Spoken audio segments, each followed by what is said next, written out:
নবীজির বাণীকে হাদিস বলে। এক নম্বর হাদিস শরীফ, ক্বালান নবী সাল্লাল্লাহু আলাইহি ওয়াসাল্লাম, আখলিস দীনাকা ইয়াকফিকাল আমালুল কলিল। হাদিস শরীফের অর্থ, তোমার ঈমানকে খাঁটি করো, অল্প আমলই তোমাদের জন্য যথেষ্ট হইবে। দুই নম্বর হাদিস শরীফ, ক্বালান নবী সাল্লাল্লাহু আলাইহি ওয়াসাল্লাম, খায়রুকুম মান তাআল্লামাল কুরআনা ওয়া আল্লামা।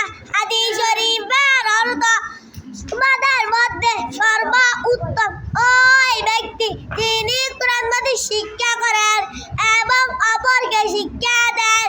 তিন নম্বর হাদিস শরীফ, ক্বালান নবী সাল্লাল্লাহু আলাইহি ওয়াসাল্লাম, আত-তুহুরু শাতরুল ঈমান। হাদিস শরীফ